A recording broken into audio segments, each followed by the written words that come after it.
What is going on, everybody? Welcome back to a brand new episode of Sports Extra Uncut. I'm Coby Clark, and a few gentlemen. You know this man. You may know him. Introduce yourself, fellas. Word, of course. Joseph the Lawnmower, as always. CJ Cooper. It's a pleasure to be here today, and I can't wait to get into the topics. CJ is actually one of our newer employees here at WZIS, and you could be just like him. Be like CJ, man. Maybe not be like him. You're not a D1 athlete. Maybe you are. I don't know. I don't know. Hey. We never will see. We don't discriminate. Exactly. We bring it all. We want love in here, and we got that. Joe, man, Thanks. I know CJ, last time we were on this at pod, me and Joe got into a little heated debate. Yeah, if you're Have you trying come to to your test senses me. since then? Oh, no. I'll triple down right now. I will triple down right now. And CJ with me, and we have, common interests in that type of subject. So I'm just saying I'm willing to triple down, but I'll cool off now. I'll take a step back. I'm here to move on. We have some more, NBA topics to get into. So hopefully we don't have to get into that type of level of, argument action, but we would. I don't know. I would go over the itinerary for today's episode, but we might rail off into something completely different. Yeah, exactly. And that's the beauty of Sports Extra Uncut. Exactly. You know what I mean? It's not as, formatted and segmented like, Sports Extra. We can just, talk about what's on our minds and stuff in the sports world. It's beautiful. If you guys were to have watched Sports Extra yesterday, we had a little discussion between Indiana Pacers and Ja Morant. That might come up here in a little bit. If you haven't heard about it, we'll give you all the details. But today, pretty much, we're just going to be talking about the NBA trade deadline, a huge trade that broke the news just yesterday, or 2 days ago now, of NBA player Kyrie Irving heading on to the Dallas Mavericks. And then, of course, we're, 5 days away from the biggest game of the year, the Super Bowl? Yeah. Super Bowl, Got to give our predictions in there. Of course. Got to say who's going to win it all. Mm-hmm. I love to say the best part about the Super Bowl is all like the props that you can bet on. Yep. That is true. Like, that is true. The most randomest stuff you could ever think of. Like, what color Gatorade? Is the head going to be heads or tails? That's a lot of money on the line. I love it. I absolutely love it. Just feeding into, just the fun of sports betting. Anything that just, adds another level to, like, sports and athlete, just makes it more entertaining for the consumer, I'm always with. Always. Mm-hmm. Absolutely. Well, gentlemen, let's just not waste any time. We got to talk about it. NBA player Kyrie Irving. We'll start off with NBA and then head on over to the NFL. Kyrie Irving getting shipped off. He asked Brooklyn for a trade about a couple of days ago, I believe on Thursday or Friday, which we were all talking about it in our Discord. We were like, I'm not even surprised at this point. I mean, Kyrie Irving just has lost kind of a little bit of credibility with everything that's going on since he left Cleveland, and then when he left Boston. Now he's left Brooklyn. Now he's in Dallas. Facts. And I mentioned to you, Kyrie is sort of like an Eli Apple, Whoa, where you don't. I'm going to have to cut you off right there. Let him cook. Hear him out. Let me cook. Let's be for Kyrie real. Irving, I hope that he doesn't become a player that makes you want to hate the entire team. Because Eli Apple, you hate him on the Bengals, but of course you love Jamar Chase and Joe Burrow. Yeah. You want to see them win it all, but you don't want to see him win. Yeah, for that perspective, yes. I've always been a type of person that's, it's so interesting because earlier today, Brian Windhorst, for ESPN was talking about how, like, Kyrie Irving's like, yeah, exactly, one of the smartest men on the planet, I believe. Isaac Newton reincarnated. But, like, he was talking about how Kyrie Irving is, like, one of the, biggest, team breakers in, like, the NBA, history. Right. Just like he just breaks up big, kind of, collaborative unit of players from team to team to team and stuff. And, I just can't really help but agree. He's just, I'm not sure if I'm to the point where I'm just like, I'm rooting for him to, like, lose. However, I'm kind of rooting for him to, like, kind of learn from, what his mistakes with some of the other rosters and kind of learn his lesson a little bit. I take a totally different approach from that. Sure. I think Kyrie Irving is very misunderstood. I think he has a great attention heart. I think that he's pure-hearted, but I just feel like he's a competitor. And even though he gets on these great teams doesn't know how to coexist with each other. I think that Kyrie Irving, I wouldn't say he's a team breaker, but he has pride. I mean, pride what makes him the player he is today. Mm-hmm. That's why he is the best point guard in the NBA because the NBA and the best point guard in the NBA, and I would stand on that. Okay. The best point guard in the NBA, but The reason why he's the best point guard in NBA is because his determination and his pride, and I think the pride gets the best of him because he wants to take those last game and shots. He wants to be the number one player. And on all three teams that he's been on, I mean, 2016 with the Cavs, I mean, you have the GOAT on your team. You can't be the number one team. You can't be the number one player. And then you go to Boston, and he has a young team. He's supposed to have a young team, and then the emergence of Jason Tatum and Jaylen Brown makes him like, you know what, they're going to be the face of their franchise. So he couldn't get the number one option. And then you go to Brooklyn, and you have James Harden, you have Kevin Durant, which, don't get me wrong, those are great basketball players, but none of them are leaders. So because of that, none of them are leaders. And because of that, I could agree with that. Because of that, I feel like Kyrie Irving's just misunderstood, and maybe this could be a great opportunity for him because he's older now. And he understands his values, but I don't think that it will work. I feel you. See, my thing is, if I always say, like, to be a high-level athlete at any stretch and to be especially great, you have to be, like, an a-hole in a sense. You know what I mean? Like, a little bit. The greatest, you know, I'm not going to say the greatest, but one of the greatest NBA players of all time, Michael Jordan. Glad he didn't say greatest. Yeah, exactly. You know what I mean? I'm not even going to touch that debate right now.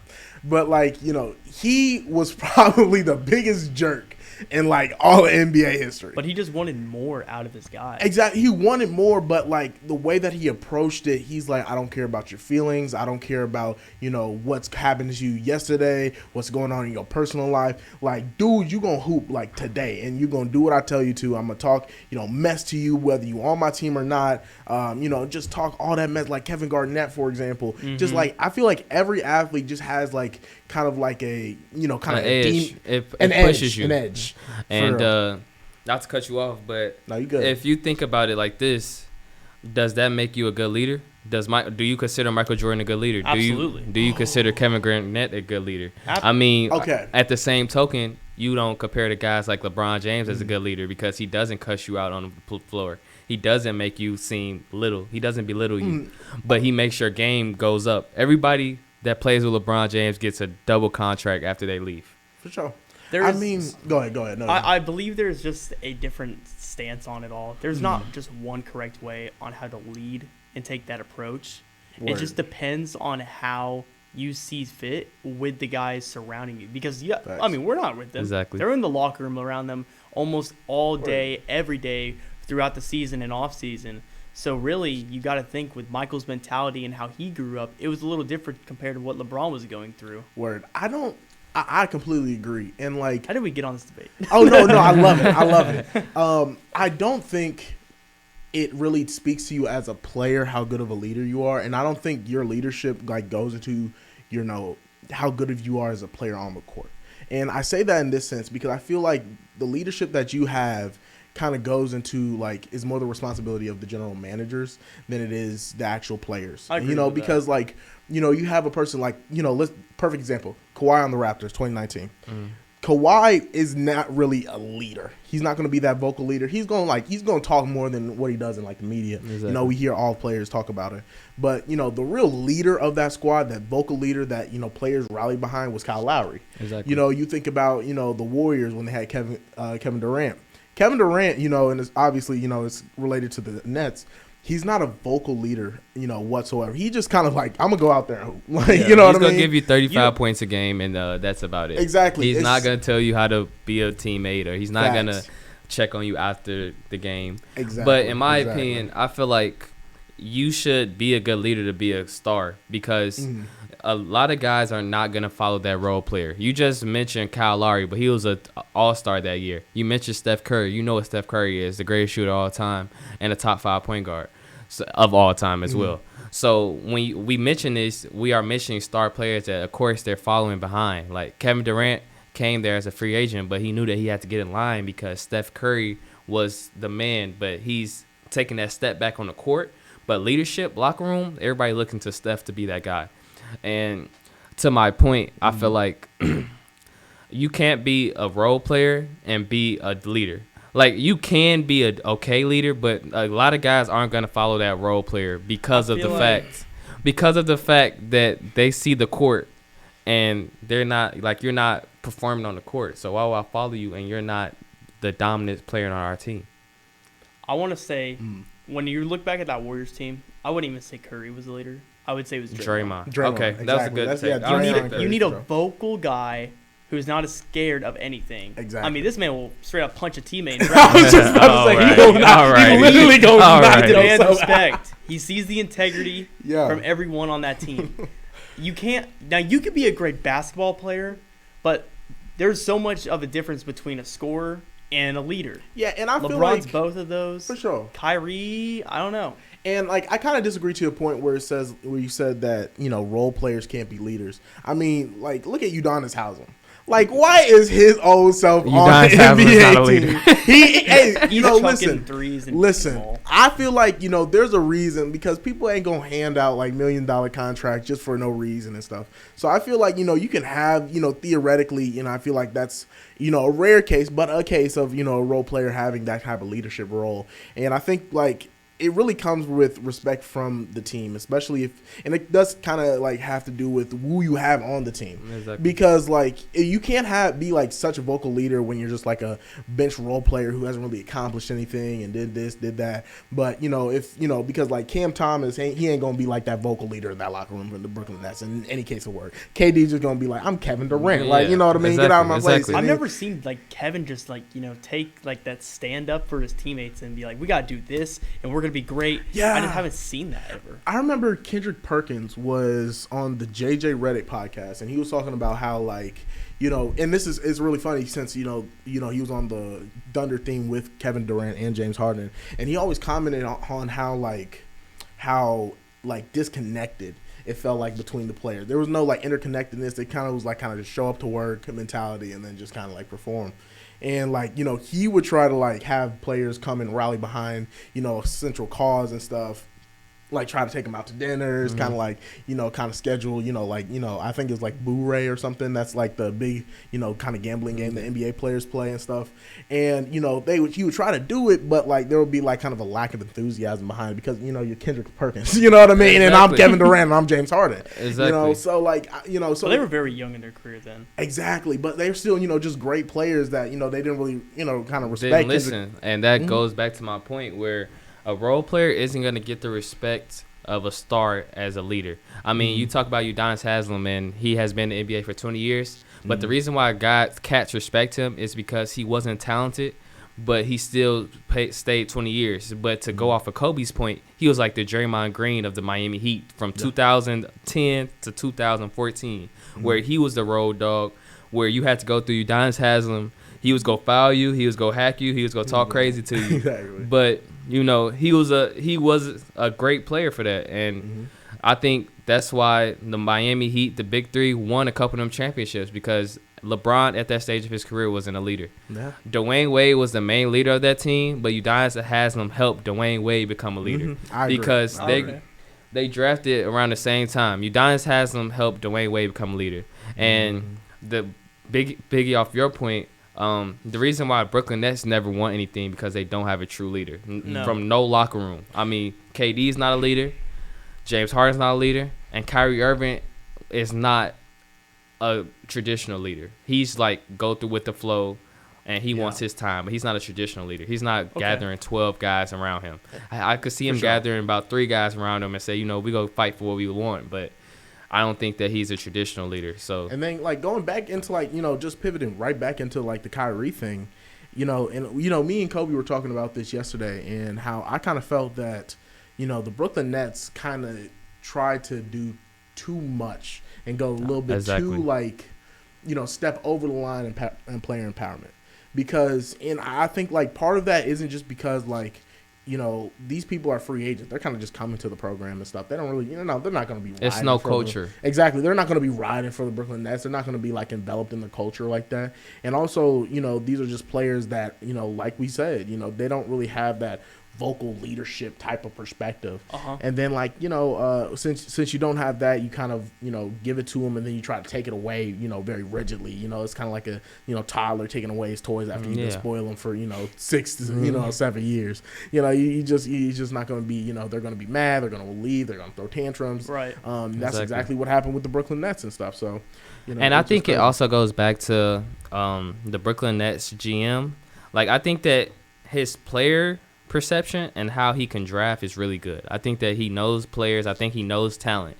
But his coaching, I don't think so. I think that he goes off of what they did as a player. There's no way Steve Nash should have had that job when that was his first career job. Exactly. He no assistant coaching job. He was like a role kind of like a Udonis Haslam basically at the end of his career. Yeah. So you have no coaching career and you give him one of the best teams of all time on paper. Yeah. So you can't trust a young coach to go in there and help those guys win a championship because honestly, they all play with Steve Nash. They don't respect him as a coach. Kyrie Irving thinks to this day he would kill Steve Nash in his prime. He probably would. Like he would. Don't get me wrong, but still, you can't go with that coach. You can't think that. But that's Kyrie Irving. At the end of the day, I think that the reason why the Cavs won that championship is because Tyronn Lue is a player's coach, but he has some firm behind him. Like what you said, player empowerment. The Nets did too much with that, and that's the reason why the guys are crying like toddlers because nobody ever stood down for them and said, you know what, you're not going to get your way. And when they did, that's why we got 3 trades. How much of an issue do you think it was really the players compared to the front office for Brooklyn? Because that's a great question. A lot of it can go, against the one thing that I really thought about when it comes to leaders real quick was high IQ compared to playing style. Yeah. It also matters with those 3 because they all can be great. We've seen Curry, or not Curry. We've seen Durant with Curry. We've seen Kyrie with Braun. Harden, he's made it almost out of the West a couple of times. He just ran into those teams. Yeah. But when you throw them all together, it's just they don't mix well, and they're just combating everybody else's style, which messes up the flow of the locker room, messes up the flow of their mindset, their gameplay, and everything after that. Yeah, I have to, agree with you, and I don't know. I'm kind of battling because, part of me wants to think, okay, if you're a player, especially, players that have been on winning teams, like Kevin Durant, like Kyrie Irving, should know at least how to win. Exactly, how to win. The recipe that you have for winning and stuff. And you would hope. Yeah, you would hope. And, basically what I kind of, got from that was neither Kyrie nor Kevin Durant kind of appreciated the role of, role players, appreciated the role of, those vocal leaders and stuff like that. And, obviously, if you look at it, Kevin Durant, he, butted heads with Draymond and the most vocal leader on the Warriors. You look at, Kyrie Irving, and he asked out from LeBron because, he didn't want to be little broed or, just kind of Kobe, exactly. Shaq. Exactly. They were, butting heads as well and stuff. But Kobe kind of knew, okay, I kind of, need a Shaq. You know what I mean? I need, that vocal person for sure. And, even though Kobe was about that. Then he took that next level, though, and stepped into that leadership role. For sure. Well, exactly. And you can also go with the fact is that Lakers team, without Robbie Horry and Rick Fox and guys like that, role players are what we're talking about, they're not the dominant team of all time like they will be. And I was I was so mad at Kevin Durant when he had that quote in the presser talking about the role players on his squad and being oh, you expect me to win? We got Edmond Sumner running out there. We should have known better. First of all, Pacers legend, okay? Every Pacer loves Edmond Sumner because we know Duke could probably drop 20 points on a bad team right now. And TJ Warren over there. TJ Warren, exactly. Bubba Warren. Bubba Warren is better than Michael Jordan. Hey, I'm saying he out here. Arguments to be had. But I'm saying, you have that type of mentality towards role players, and not understanding that those role players, the Warriors, wouldn't be like the Warriors without players like Kevon Looney and David West a few years ago, Zaza a few years ago, James Michael McAdoo. Exactly. Sean Livingston, Gary Payton III. Like those little that's pieces. Where their defense is not even that good now. Exactly. Those little pieces are, what really like kind of round out your roster and really make sure you don't have any holes in like the, playoffs. They're there because like, they know that they really have to fight in this league to get a contract. They have to fight in this league, to stay in the league. So they're going to make sure that they put their heart and soul out. If you're Kevin Durant can like, drop like 2 points over the next like 10 games and still going to get a max contract at the end of the season if he was on free agency. 100%. So, you know what I mean? It just happens. But if you do that, if you're like, Edmund Sumner or Matthew Dellavedova. Exactly. Guys like that. You going to Fort Wayne and playing for the Fort Wayne Maddox. Like, you know what I mean? So I don't, that's just going to happen. I know we're like trash talking KD, but I know if he was free today, I would love it if the Pacers went and got him. Exactly. Absolutely. I would love it too because I know that like, I have so much faith. Condescending. And again, like I'm just going whenever there's an opportunity to show the Pacers love, I'm gonna show the Pacers love now. Like I feel like Kevin Pritchard is one of the best GMs in the league, and I feel like what he can do, in terms of if he had like the ability and has like an owner that's willing to like spend some money and stuff, I feel like he can make a championship winning team like today. But that's a different discussion. I mean, if you put KD with Buddy Hield, Miles Turner, you got a kind of decent team right now. But let's not get you Pacers fans hype. Yeah, okay. You Pacers fan. Okay, that's a slur. But we'll take Tyrese. Yeah, for sure. Tyrese is better than Kevin Durant. Again, like going back to it, like specifically, what do we think about like what was our initial thoughts when Kyrie demanded that trade? Straight up. I'll let you start. Well, if you guys don't know already, I'm a big LeBron fan, LeGoat. So because of that, when Kyrie Irving demanded that trade, the Lakers right now are the 12th seed, and when he demanded that trade, all Lakers fans got excited because we said, "Oh, the time for our duo is back." You get Kyrie Irving, LeBron, and AD. We're winning the championship. We thought it was funny because when we were talking about it a few days ago when Kyrie was like, "Yeah, man, I really prefer to go to like the Lakers," and like Joe's on the phone like, "No, oh yeah, Lakers, no, Phoenix Suns, Phoenix Suns, yeah, sure, we can make that happen." Not at all.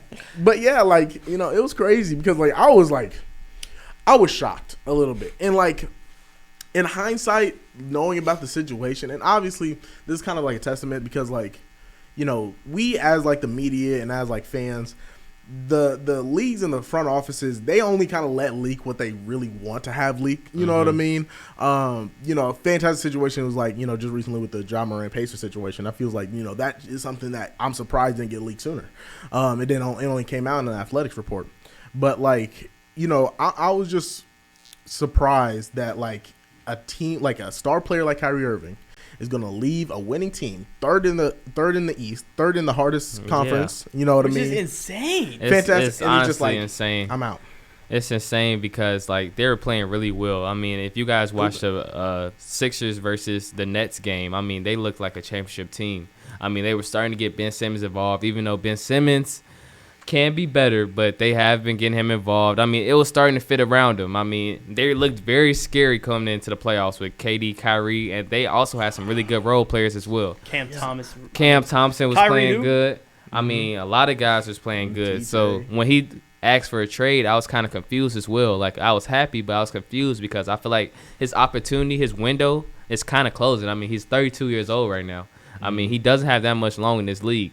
So if he wants to get championships, he could have had an opportunity to get a championship this year and then next year with Bron. So, let's hope that happens. It's just insane. It's just like normally, especially when you're, above the age of 30, you know what I mean? Like, obviously, he already won one championship, but he's just been, like, seeking out that other championship away from LeBron, ever since he left Cleveland. You would think that he would, be like, okay, even if he wasn't the sign, like, okay, like, sign and trade or something like that at the end of the year, or just like leave, just walk in free agency, honestly. Like, you know what I mean? Like, what's going on? And I just feel like if you didn't want to, like, because I'm not even gonna lie, I feel like that was a mistake by Kyrie telling the front office that he's just straight up not gonna resign and demanding a trade. Because he could have, easily just rolled it out with his boy, quote unquote, with KD, and with a fantastic roster and stuff, and, really contended and really had a actual shot at going to the league and going to the finals and then just winning a final trip and then just leaving in free agency, which is fine. And then, instead of just, having, be on a rental, basically, with the Dallas Mavericks and, who knows if he's going to re-sign there. Odds are he's probably not. And, just not really, again, we don't know if, the Dallas Mavericks and then Kyrie Irving, they just might be the greatest team ever assembled. But we don't know yet. We don't know yet. Make his debut? Exactly. Here soon. I think he actually arrived in Dallas this morning. Okay. And then he's getting his physical today. I saw that. Fairly soon. So, but, again, why would you do that and it just doesn't seem smart to me.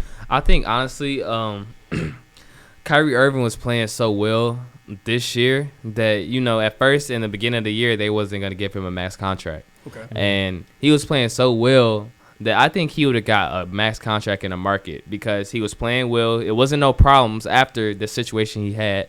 He was playing well, being a great teammate. He looked like he had his head straight on. There's really no issue. So it was no issue. So I feel like the NBA was going to give him that max contract that he wants. But now it's going to be difficult because they might be afraid that he's going to be terrible to a team, that he's going to want to trade out after 2 years. You don't know with Kyrie Irving. And it's really sad because he's such a great point guard that you can't trust on him. He's not dependable. Yeah, I completely agree. Oh, absolutely. I mean, with my first initial thoughts with the Kyrie news, I was a little I wanted to say not surprised, but at the same time, like we were just talking about, the Nets were doing good. Mm-hmm. I haven't heard a peep from anyone about them. Maybe this could be just a blessing in disguise, though. For who? Cam Thomas. I mean, yeah. Okay, there you go. I think maybe the Nets, they could become better because apparently the trade's not even done yet because they're trying to get Fred VanVleet over to Brooklyn. Oh, yeah, that is true. They were talking about having that third string. Yeah, because they agreed on it based on the grounds of that. However, they're trying to include a third team just to facilitate to help everybody else. I mean, the trade it's finalized. No matter what, if they don't get a third team, they'll still take Spencer Dinwiddie, but they're still just trying to make a move to help them out. Yeah. Honestly, Spencer Dinwiddie would be a better fit in Brooklyn than Fred VanVleet. I mean, yes, only because Fred VanVleet on the defense end is terrible. So because of that, I would say he's terrible. He's terrible. Look at the stats. Listen. Look at the stats. This year, I would say that's an outlier, but he's gonna try. You know what I mean? He's gonna try. He gives up fouls. He's 6'1". He's not quick on his feet. I mean, that's not a good defender. I mean, that's the definition of not a good defender. Okay. Compared to Spencer Dinwiddie, at least he's not. He's kind of slow off his first feet, but he's 6'6". He's kind of long, so it kind of helps you. You got Ben Simmons back there. You got Claxton. So you have a longer team with Spencer Dinwiddie. But if you put Fred out there, then you have a smaller team, and that's a mismatch for other guards coming in. The East is a heavily guarded team, and especially a heavily guarded conference, And if the West, if they get to a championship, I don't know how, if Kevin Durant just goes crazy. But if they get to a championship, the West have great guards. He's going to be a mismatch for guards, and I think that won't work for them. Word. I feel you. I definitely feel you. With the Lakers, since you're the Laker fan here. Oh, my. With everything since now there's no Kyrie, what's the plan B? Plan B? You need a plan B. We do need a plan B. Help. I mean, we loved our plan A, but, that didn't work. So that was a little bit more. Our plan B, honestly, I think we should just go get role players. I mean, LeBron and AD is one of the best duos in the league if they're both healthy. So I think we should go get role players. I think Russell Westbrook is playing good, and his trade value is the highest it's ever going to be. So if we want to get rid of him, we need to go to Utah and ask for Jordan Clarkson, Mike Conley, and ask for some guys over there. I don't think he'd play in Utah. Because remember a few years ago, when he had issues with them? So he was in the report we that don't you're care referring what he to. Exactly. We want to win. We don't care where we want to play. My gosh, bye-bye. But yeah, what the report that he's referring to was basically saying that, if that trade were to go down, that he would be pretty much a buyout candidate to where, the Jazz are you're not really going to play for us, buyout, and then sign to wherever you want. So I could definitely see that happening, but just kind of sit on the bench. I don't even think I don't think he's that type of guy to be just gonna sit on the bench. You don't think John Wall did it with the Rockets? Yeah, but I just feel like Westbrook has just a different mentality about him to where he's just not going to be doing that. And plus, the only question I have for that is, are the Lakers really willing to give up those two picks Because like if you're the Jazz in that sense, I'm just not going to just get a buyout contract and then and pretty much just give away maybe even like Malik Beasley and Mike Conley or Malik Beasley and Jordan Clarkson. But at the same time, they are trying to tank as well though. So because of that, you want to get that contract on your books so you could get it off your books and have more market for young guys. I think the Lakers and the Jazz are in good positions because we're both. One is on the end of our contract. I mean, LeBron's 38. I mean, he's playing like a Superman, but like, let's be honest, 5 more years, he's not gonna have 5 more years, maybe not even 3. So because of that, we need to get him players that we can compete for a championship. Now, am I saying Jordan Clarkson is gonna come over and beat our Kyrie? No. What I'm saying is role players with LeBron tremendously does Gil. So because of that, we have to get him role players. I mean, we could go get Jordan Clarkson, Malik Beasley, or we could go. I mean, y'all might not like this because we're in Indiana, but we could go get Buddy Hield, Miles Turner. But that's first of all, Turner's not going anywhere. He wants Turner to be here. got the extension, so Turner by law he can't get traded. So he's Turner saying wants to be here. Keeping him. He's retiring as a Pacer. Okay. That's just Okay. Buddy Hield, like I'm surprised, like people aren't like talking about Buddy Hield more, like on just like the trade market and just like trade rumors in general, just because it just feels like there's so many teams that need just like a really good shooter. And that's what he is. And that's what he like. I'm surprised Miami Heat ain't calling Pacers phone. I'm surprised, all the other teams just like you just need like a person to just come around screens and just shoot lights out. What, 18 mil a year?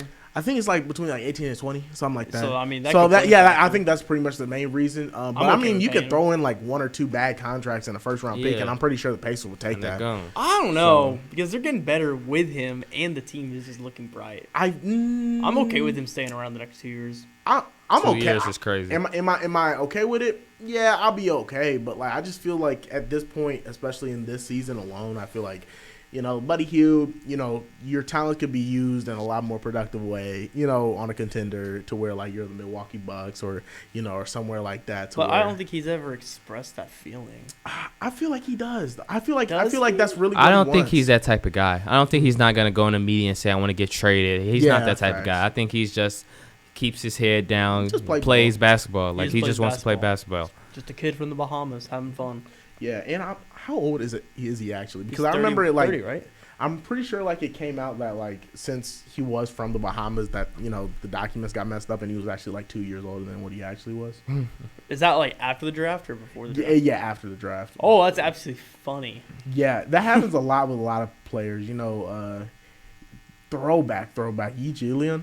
Nets, like the chairman. He like I remember him. He it was the same situation. I feel like everyone was he's 30. The same thing like Thon Maker or something. Yeah, Thon Maker. I think that was a case as well. So that happens a lot. But so he is 30. Yeah, he's 30. Okay.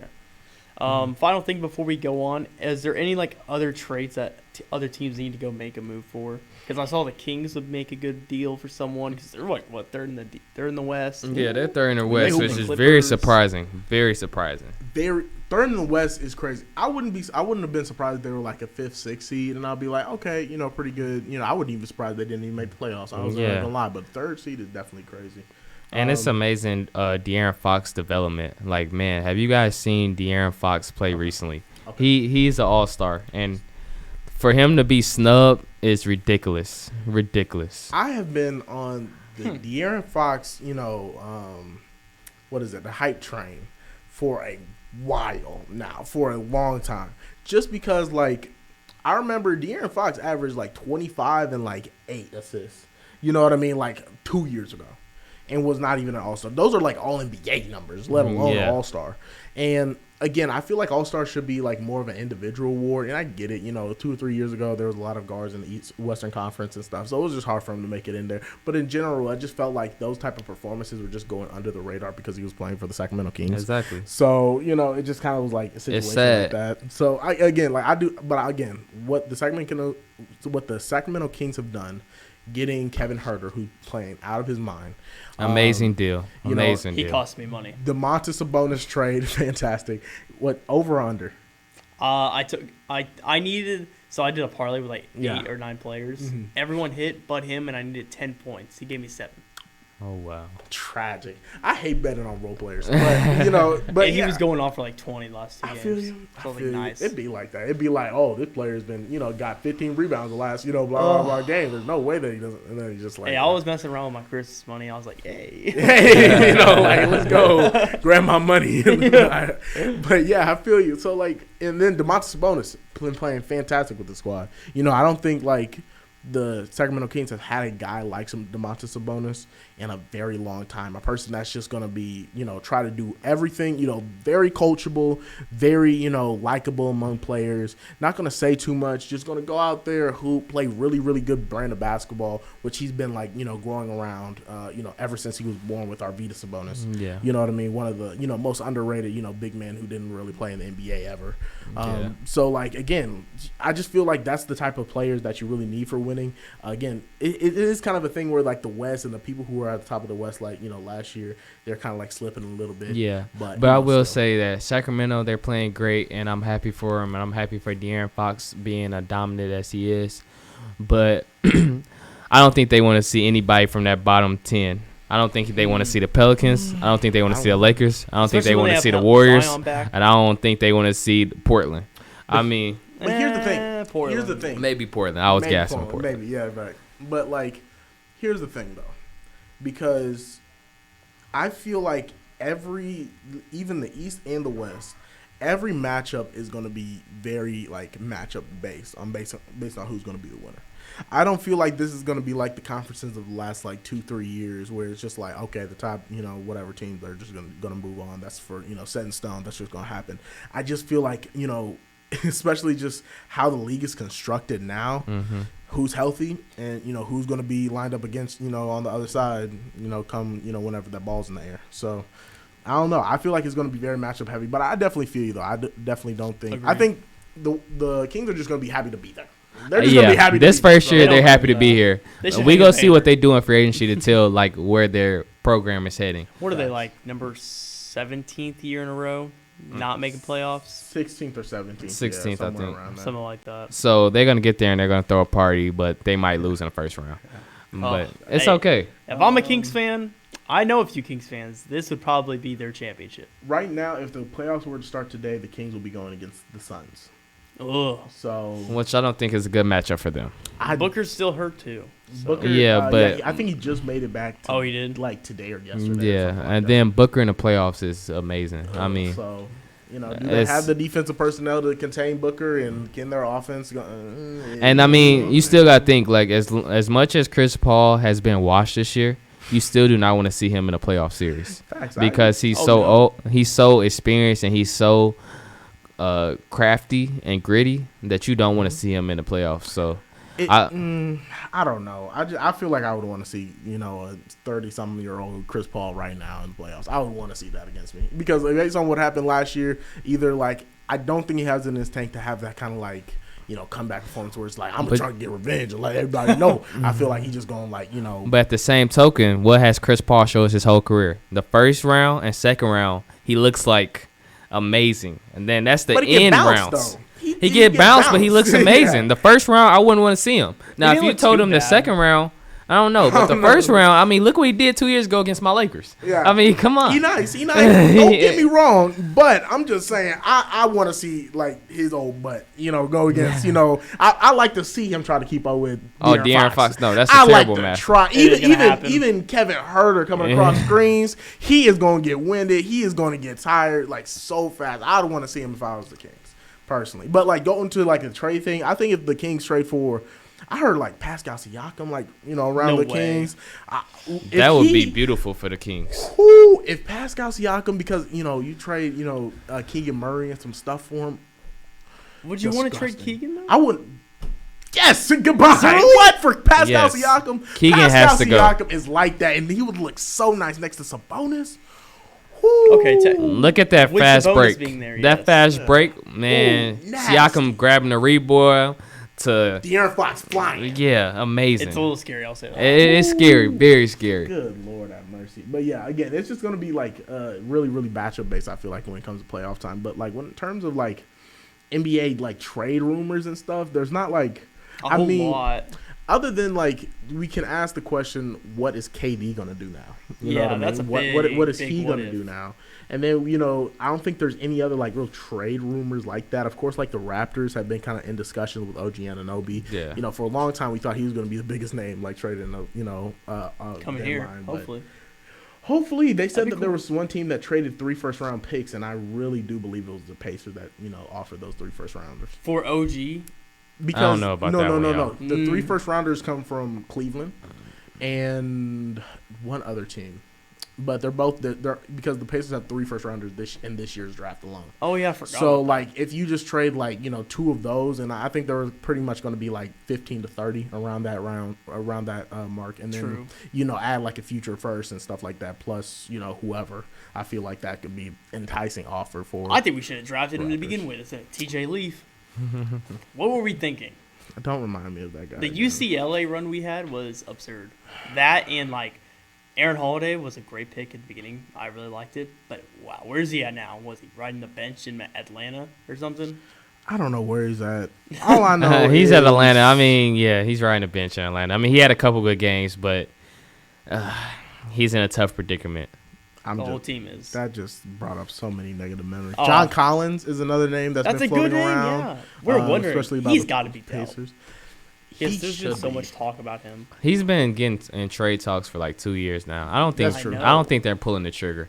I think they're gonna just let his contract go out. To do something. I don't think they necessarily have to, yeah. But I think it would be preferred. I think they would prefer to do one just because, like, with John Collins, he's a type of player that's theoretically like the perfect running mate next to Trae Young, but I just don't. Again, if we back on Trae Young, I just don't think Trae Young is going to be able to like really get the most out of John Collins, and for the most part, and then you have DeJounte Murray, obviously, who's he's been playing pretty well, for the Hawks and stuff, but like the team in general has just been struggling to like play around both of them on a consistent basis, and then like obviously you go into the coaching situation with Nate McMillan and stuff. True. So like, I feel like that would be, I think a change in the locker room would be good. So I think John Collins being traded would be great. Agreed. But it wouldn't surprise me if like John Collins averages like for the rest of the season like 22 and 10 for the next team that he's on. He's not bad at all. Like, he's at not all. At all. He puts up good numbers. And like I just don't think that Durante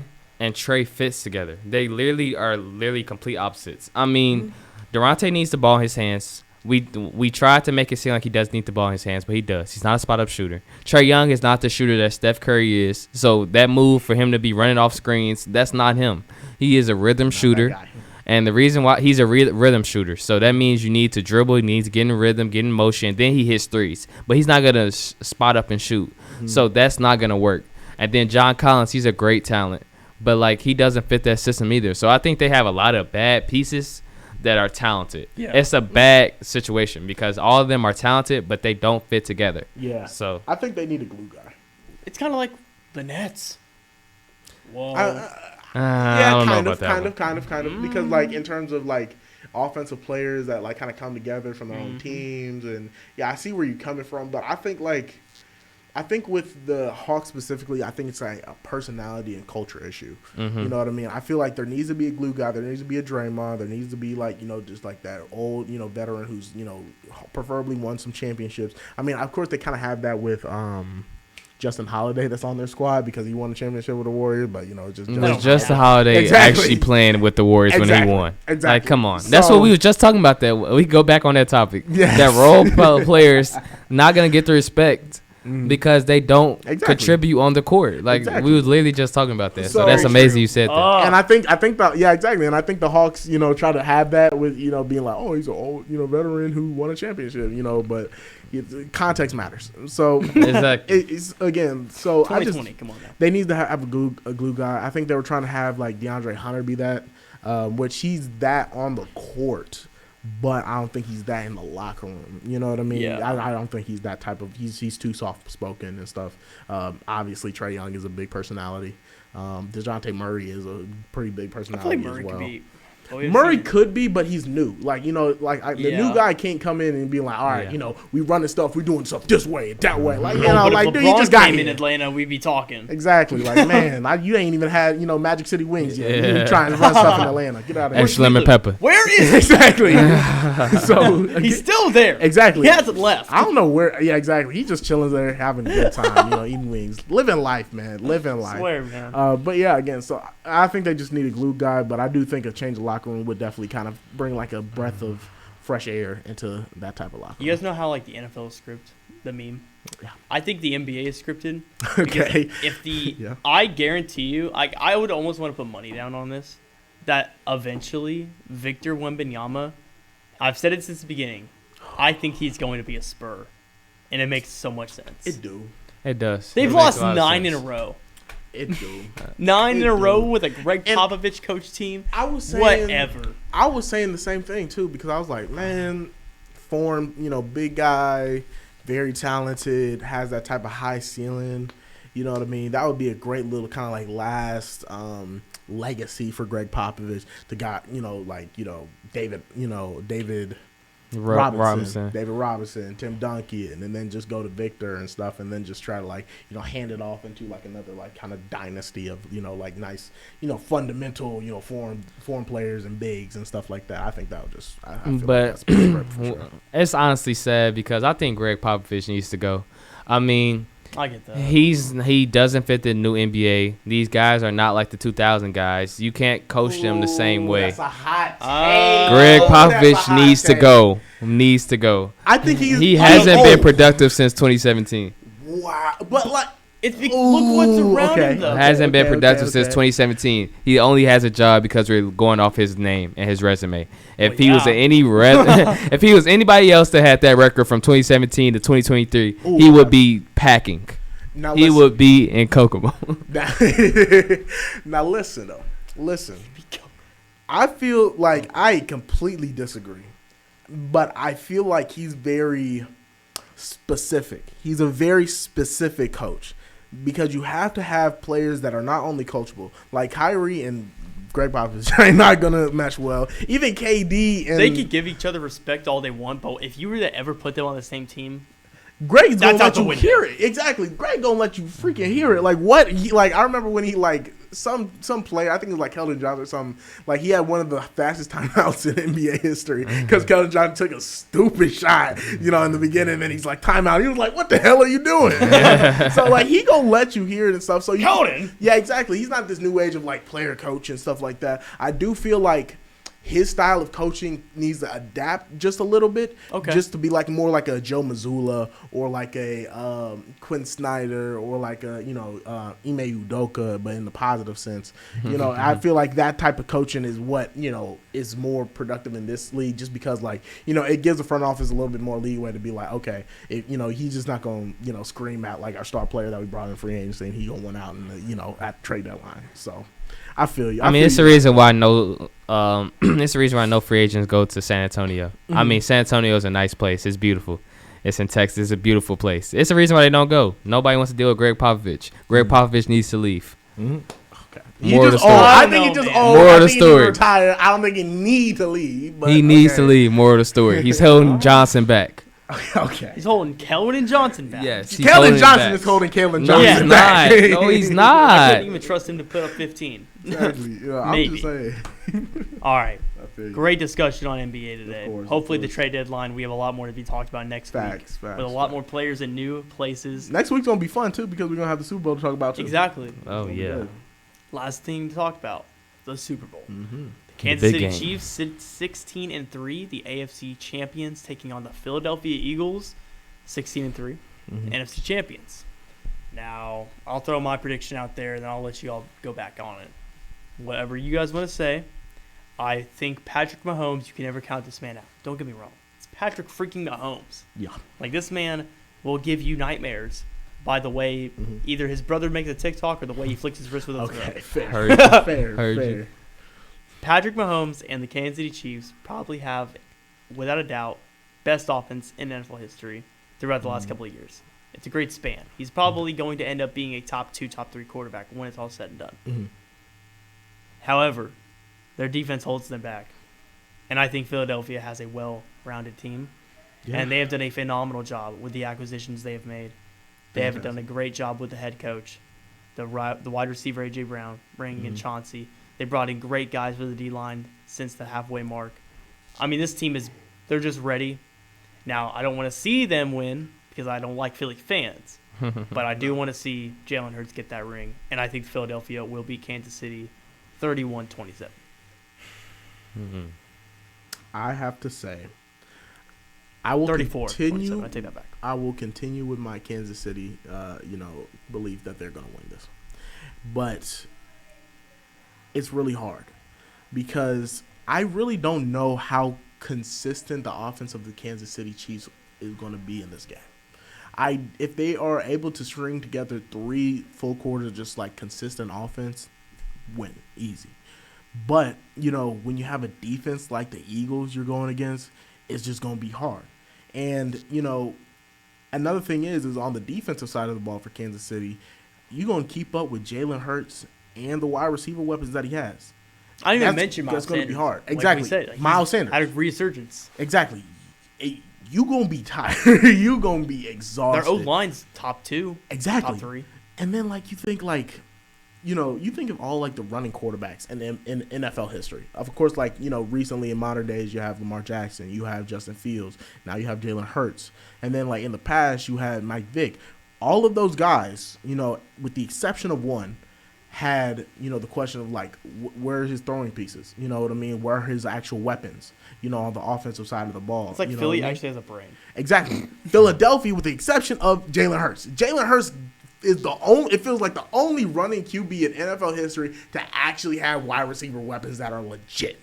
They are with it. We can make a case for Cunningham. Goodbye.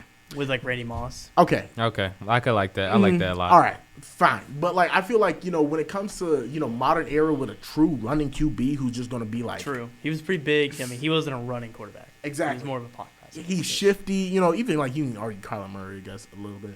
But I just feel like with what Philadelphia has done. He doesn't have any more. Exactly. Hopkins is gone. And then with what Philly has done, I think a lot of these NFL defense hasn't really seen before. So they just not gonna know what to do with it. I feel like at first. I guess so. And there hasn't been a team that's been consistently stopping the run game and the pass game for this Eagles squad this entire season. Right. So again, I don't know. I do not know. I just feel like it's going to be Kansas just because the greatness of Patrick Mahomes. And, the question that, some people have asked is, with both of these two young teams, who is more likely to have, a dynasty over the next few years? I think you're going to take the team with the better quarterback. I disagree. I think the Eagles will be winning a lot recently. But first and foremost, I just want to say that Jalen Hurts, I love the way his story. I mean, if you guys want to listen to his story, it's amazing. He has always had great character. He's always showed leadership. He has always showed resilience. I mean, he lost his starting spot in the national championship when he wanted to be an NFL quarterback. I mean, that's very hard to do. And he stood by Tua. He was a great role model. And I think that he's a great guy personally. A lot of people would never. A lot of guys would have left so fast, but I just respect him so much. But I'm saying all these nice things to say that Kansas City will win this championship. And let me explain why. Oh, my gosh. It feels like every time we have a guest, they're always with me, and you're the lone ranger. He reeled me in. Exactly. I thought he was going to say Philly. I mean, Philly has a great run game. Me being a running back myself, I love it. I love to see the running backs get involved. I mean, all 3 of the running backs are amazing. Jason Kelsey did an amazing dance yesterday. I mean, not yesterday, last week with the I Just Want to Rock. So I love Philly. But back to my original point, Kansas City is going to win the championship, and here's why. Patrick Mahomes arguably can be the greatest quarterback of all time in 3 more years. I think that Kansas City is more experienced. I think that experience matters a lot in the Super Bowl. I mean, we have seen it. I mean, look at 2015 with Carolina versus Denver. That's facts. I mean, Cam Newton basically had the same type of season that Jalen Hurts had. Yeah. And Peyton Manning, not saying that he played great because he played not good at all in that Super Bowl, but that experience always going to help you. Patrick Mahomes, he's coming off a high ankle sprain. Now, a lot of guys don't know that high ankle sprain is very tough on your body, but he had 2 weeks to recover. So because of that, he's going to be fresh. He's going to be healthy. He's going to be able to run around. You have Kelsey, who's unguardable, in my opinion. The Eagles have nobody to guard him. We have seen what Chauncey has done against Kelsey in the past, and it hasn't been pretty. Okay, then you go to Juju. Even though Juju gets a lot of hate, he's always there for 5 yards, 6 yards, 7 yards. So he's going to be playing. He's going to be excited. So Tony will be healthy. He's going to be healthy too. You got Kadarius Toney. You got guys that have been in this position before. Andy Reid. I mean, Andy Reid wants to win this homecoming. He wants to beat Philly. He wants to win this homecoming. And this is Philly's first year being in the Super Bowl with these type of players. I mean, Jason Kelsey has experience, but besides that, and Lane Johnson, but besides that, who else has been to this bowl before? Fletcher Cox. So because of that, I have to take Kansas City. You can't sit here and say that Kansas City is going to blow them out. But I think if I had to put a score down, I would say 21-17. I don't think it's going to be a high-scoring game. I do. I don't think it's going to be a high-scoring game. I hope it is. I want to see I want to see these QBs slanging, man. I'm so sick. We're going to see a lot of RPOs. We're going to see a lot of Miles Sanders. Oh, I hate if you had to take over and under, I would say over 20 carries for Miles Sanders. That's no way. I couldn't see it. Not actually Miles Sanders, but the whole running back crew, I would say over 25 carries. I think they're going to pound, then Patrick Mahomes going to make a legendary 2-minute drive. It's going to be 14-17, and he's going to make a 2-minute drive, and he's going to put his name with the GOATs. So I say 21-17 KC. I just don't think Kansas City can stop Hurts. I think he's on the season. He's proved game in and game out that he has been one of the better rushing quarterbacks, and like they just can't. Can I ask you something? What? Who have the Eagles play in the playoffs this season? Who has they play in the playoffs? That's gonna hurt them as well in the Super Bowl.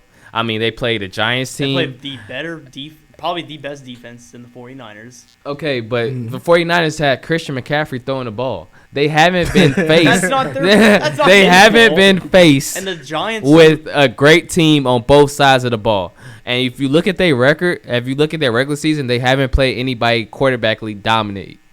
So because of that, when they see Patrick Mahomes and they see somebody that can compete with them, that can score with them, let's go rile them up. Good all year long. Exactly. I have to disagree to a extent because like it feels like what we've seen between the lines. Again, what we've actually because again like we can speculate like they haven't faced a team good on both sides of the ball. What we've seen between the lines is they're able just to get it done. You know what I mean? Like that, it's not like the San Francisco team was, bad on offense or just good on defense. Yeah. Like their offense was very, very solid. Again, they had Brock Purdy throwing that quarterback. But and still, Brock Purdy was doing Purdy threw 2 passes before he got hurt. Okay, exactly. If it wasn't for the injury, we would probably be, we might be speaking a little different. But still, exactly. Like, it feels like you still have to guard Debo. You still got to guard, Christian McCaffrey. You got to guard Debo. Who go throw him the ball, though? Exactly. We had a 38-year-old quarterback back there that looked like he didn't even belong there. I feel very safe with my pick. I'm so with the Philly. Yeah, I mean, like it's not a bad pick. It's not a bad pick at all. I don't think either. You can't have a bad pick. Oh, I know. I'm just saying, from what I've seen, I feel like the Eagles been able to just get it done. And so, like, I wouldn't count them out in that sense. It's not like they haven't faced, like, good teams.